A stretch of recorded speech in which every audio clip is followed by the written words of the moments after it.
अस्सलामुअलैकुम दोस्तों।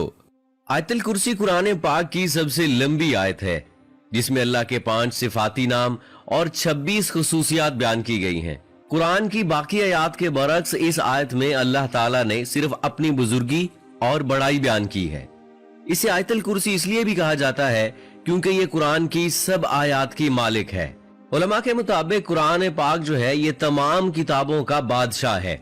सूरह बकरा तमाम सूरतों की बादशाह है और आयतुल कुर्सी तमाम आयत की बादशाह है। इस आयत में अल्लाह ताला की बड़ाई बयान की गई है कि वो तमाम कायनात में पाई जाने वाली हर शय का ना सिर्फ मालिक है बल्कि वो इस कायनात में होने वाले तमाम कामों से भी वाकिफ है और तमाम कायनात जो है ये उसी की मोहताज है। प्यारे दोस्तों, आज की ये वीडियो आयतुल कुर्सी से मुताल्लिक है। आज की इस वीडियो में हम आपको इसकी फजीलत, इसको पढ़ने के फवायद और ये भी बताएंगे कि हजरत अली रज़ियल्लाहु ताला अन्हु ने क्या इरशाद फरमाया है कि इस आयत को पढ़ने से क्या हासिल होता है। ये सारी मालूमात आपको आज की इस वीडियो में देंगे।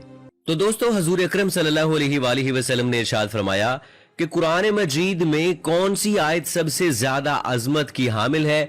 तो एक शख्स कहने लगा कि वो बयान करते हैं कि हजरत मोहम्मद सल्लल्लाहु अलैहि वसल्लम ने अपना हाथ जो है वो मेरे सीने पर रख दिया।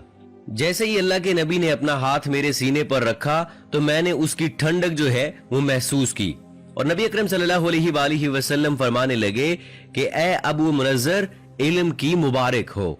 हजरत अबू ज़र रज़ियल्लाहु ताला अन्हु फरमाते हैं कि नबी करीम सल्लल्लाहु अलैहि वसल्लम के पास आया तो आप मस्जिद में तशरीफ फरमा थे। मैं बैठ गया तो नबी करीम सल्लल्लाहु अलैहि वसल्लम ने फरमाया कि ए अबू ज़र, क्या तूने नमाज पढ़ी है? मैंने नहीं में जवाब दिया। तो नबी करीम सल्लल्लाहु अलैहि वसल्लम फरमाने लगे कि उठकर नमाज पढ़ो।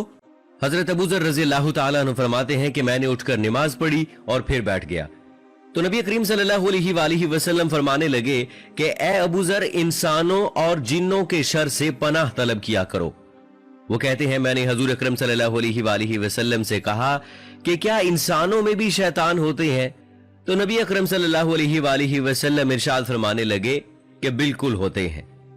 हजरत अबू ज़र रज़ियल्लाहु ताला अन्हु फरमाते हैं कि मैंने नमाज का जिक्र किया तो नबी करीम सल्लल्लाहु अलैहि वसल्लम फरमाने लगे कि ये अच्छा मौजू है, जो चाहे ज्यादा कर ले और जो चाहे कम कर ले।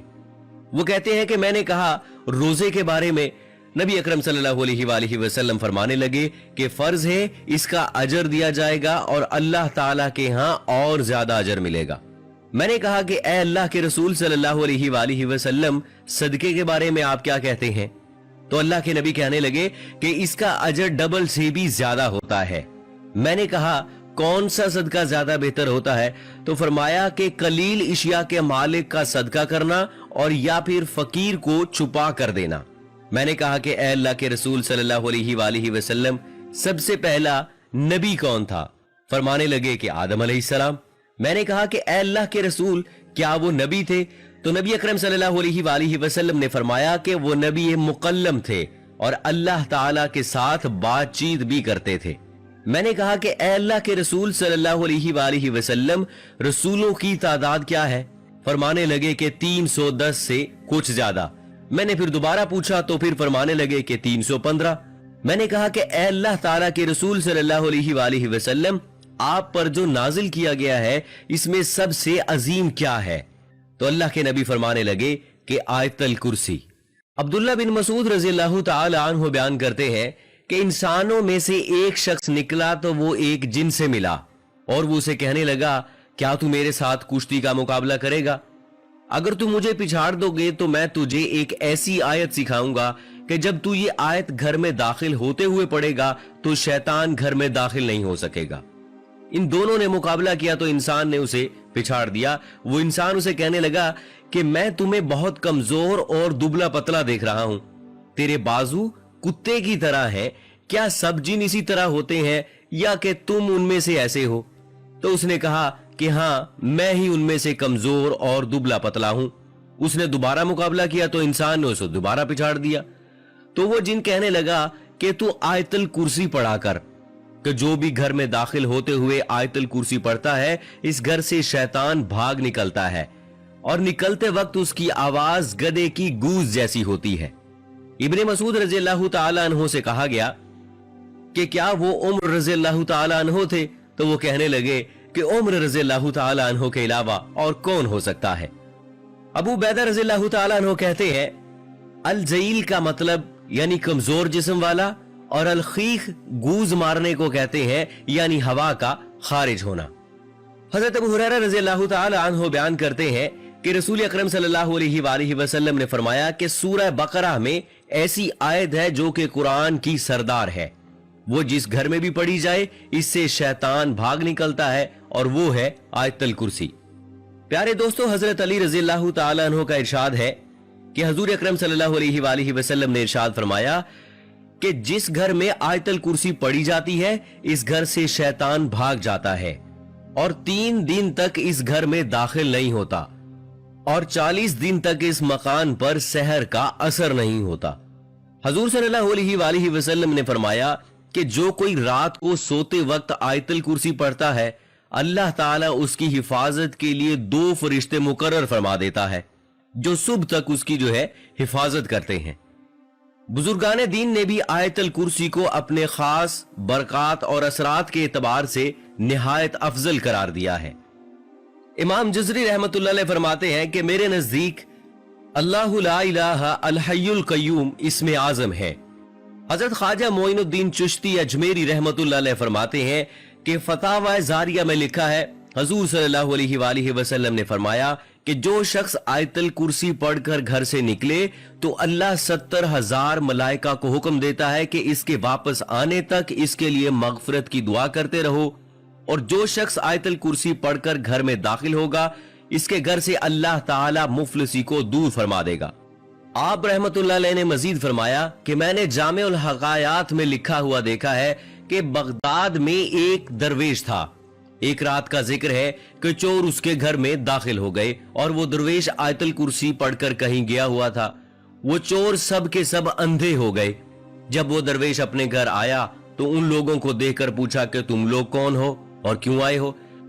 انہوں نے کہا کہ ہم چور ہیں، چوری کرنے آئے تھے، آپ ہمارے لیے دعا فرمائیے کہ ہماری بینائی واپس آ جائے، ہم اس کام سے توبہ کر لیں گے اور آپ کے سامنے اسلام بھی قبول کر لیں گے۔ وہ درویش مسکرائے اور کہا کہ اللہ تعالیٰ کے حکم سے آنکھیں کھولو۔ سب کی آنکھیں کھل گئیں اور ان کی بینائی وہ واپس آ گئی۔ سب نے اسی وقت توبہ کی اور مسلمان ہو گئے۔ حضرت بابا فرید گنج شکر نے آیت الکرسی کی فضیلت بیان کرتے ہوئے فرمایا کہ جس دن آیت الکرسی نازل ہوئی تو 70,000 فرشتے اس کے ارد گرد تھے۔ حضرت جبرائیل علیہ السلام حضرت محمد صلی اللہ علیہ وآلہ وسلم کی خدمت میں حاضر ہوئے اور کہا کہ لیجئے۔ حضور صلی اللہ علیہ وآلہ وسلم نے بڑے اعزاز و اکرام سے اسے لے لیا۔ حضرت جبرائیل علیہ السلام نے کہا کہ یا رسول اللہ، اللہ تعالیٰ ارشاد فرماتا ہے کہ جو بندہ آیت الکرسی پڑھے گا ہر حرف کے بدلے 1000 برس کا ثواب اس کے نامہ اعمال میں لکھا جائے گا۔ 70,000 فرشتے جو آیت الکرسی کے گرد موجود ہیں، آیت الکرسی کا ثواب اس کے نام لکھتے ہیں، اور وہ شخص اللہ تعالیٰ کے مقربین میں شامل کیا جاتا ہے۔ حضرت شیخ عبد الوہاب شغرانی فرماتے ہیں کہ جو شخص دن رات 1000 مرتبہ آیت الکرسی 40 دنوں تک پڑھے گا، پروردگار کی قسم اس آیت کا روحانی اثر اسے دکھائی دے گا کہ وہ ملائکہ اس کی زیارت کو آئیں گے اور اس کے تمام مقاصد اور دلی مرادیں پوری ہوں گی۔ زندگی کا تجربہ بتاتا ہے کہ اللہ تعالیٰ کی مدد جیسی کوئی اور مدد نہیں۔ مشکل سے مشکل صورتحال اچانک اپنا رخ بدلنے لگتے ہیں، غیب سے اسباب پیدا ہو جاتے ہیں۔ بعض اوقات دماغ میں کوئی ایسی بات آ جاتی ہے کہ آدمی محسوس کرتا ہے کہ یہ اس کے لیے عالم غیب سے رہنمائی ہے۔ بعض اوقات ایسی جگہ سے مدد آتی ہے کہ جو آدمی کے تصور میں بھی نہیں ہوتا ہے، لیکن یہ سب اسی وقت ممکن ہے جب آپ کو اللہ تعالیٰ پر کامل بھروسہ ہو۔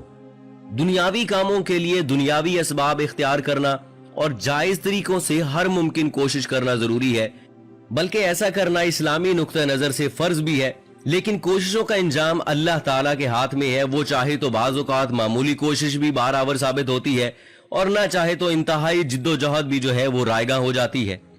اس لیے ہر حال میں اللہ تعالیٰ سے مدد کا طلبگار رہنا چاہیے، کیونکہ اللہ تعالیٰ ہی حقیقی کارساز ہے۔ تو دوستو، آخر میں ہم اللہ تعالیٰ سے دعا کرتے ہیں کہ اللہ پاک ہمیں دین اسلام کے مطابق چلنے کی توفیق عطا فرمائے۔